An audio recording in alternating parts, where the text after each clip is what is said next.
Hello, everyone. This is Rick with the Cyber Pro podcast, where industry leaders share their insights. It's usually 5 questions in 9 minutes because hackers never sleep. Let's get to it. Maxime, tell me who you are and what do you do? My name is Maxime Lamothe-Brassard. I am co-founder at Lima Charlie.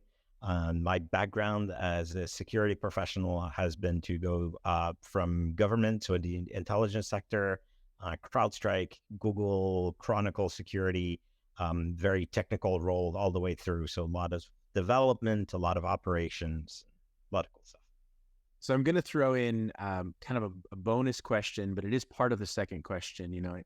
I'd love to learn why you love being in cybersecurity and being a cybersecurity professional, but I want you to take that a little further after that and tell me why you've chosen to start your own business. I love cybersecurity. My first love in this was really kind of the puzzles, right? So it's always seeing new things, and looking at things in a way you'd never thought about it before, and trying to figure out how something works. So I love to do reverse engineering, mostly back in the day. The reason I started a cybersecurity company is because I'm always craving to do new things, to find new ways to attack a problem. And I kind of reached the point where I'd been in a bunch of different companies doing it. And I felt like, I was at the point where I wanted to be a master of my own destiny. That's awesome. I appreciate that. I'm sure other entrepreneurs do as well. Talk to me a little bit about cybersecurity as a top concern. What does that mean to you? Cybersecurity, many, many years ago, I won't date myself, but back in the day, used to be really relegated to a couple of different, areas, right? If you were a tech company, yes, you were impacted by cybersecurity. And over the years, as, the internet became omnipresent, if you're a cat food manufacturer, I don't care, you're still going to be impacted by cybersecurity. So, I think it's just part of everyday life now for everybody. And to some extent, not everybody's going to be an expert, but to some extent, everybody has to consider it. Tell me about insights that you would like to share with other cyber professionals. Yeah, I think, what I've learned from or through my career really is that at the end of the day, there's a lot of new things in cybersecurity, but there's also a lot of core ways of looking at things that remain the same. And I think the biggest pitfall that I've seen through those years has been people who focus on the product, right? Who focus on the solution.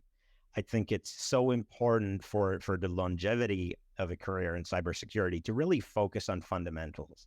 If you're putting a solution together to go and, evaluate some risk or protect against some type of attack or protect some type of asset that's really important to you, understanding how that protection works, exactly what is it that it's protecting, is really, really very important, because otherwise what you risk, and I think everybody in security is going to relate to this, which is you risk to fall victim to the marketing, right? Of, hey, product X told me they protect me against ransomware. Cool, but how do they do it? Because there's a world of subtleties in there, and not understanding how it works is how you get, bad results. Talk to me just a little bit before we finalize this about, one way you think people cannot fall risk to that marketing machine. Because I think we all understand you have to market, but what are some things people should look for? Yeah, half of it I think is training or education. It's not quite the right word, right? But it means like scratching the surface, right? So not just taking a surface answer, but actually, scratching the surface, understanding how, types of attacks or types of risks work, and asking from your vendors or for new solutions more questions, right? Just not taking that marketing answer. And sometimes it's a little bit painful, right? You gotta, you're talking to the person and they gotta go and talk to a subject matter expert to get you the answer. But that's just how we're going to get better as a whole, is by kind of, putting our chip in this market to make people go a little bit deeper, and not call people out in a bad way, but in a good way, right? Of like asking um, for proof, I guess. Yeah, no, it makes sense. Educate me, don't just market to me.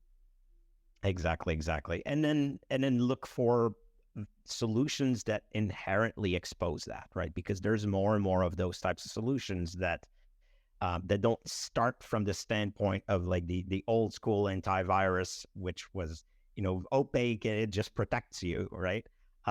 There's so many more solutions nowadays that evolve, and that their starting point is, yes, we can expose how things work. We can tell you, why we are able to protect you in this way. And I think we want to encourage that. That's awesome. So fun question, final question for you. What's your favorite piece of retro technology that makes you smile? Oh God. For my background, I used to do a lot of reverse engineering. So I think it's probably a pretty deep cut for people, but IDA Pro was back in my day, the tool to do reverse engineering. And I think when I still, when I see screenshots to this day, this, for me, it's like the exploration that's behind it. I just remember like, naming things in a binary and exploring, and it makes me happy. That's awesome. Thank you so much for being on the podcast. My pleasure. Thank you. Thank you for watching the Cyber Pro podcast. Don't forget to like and subscribe so you don't miss out on new podcasts and bonus content.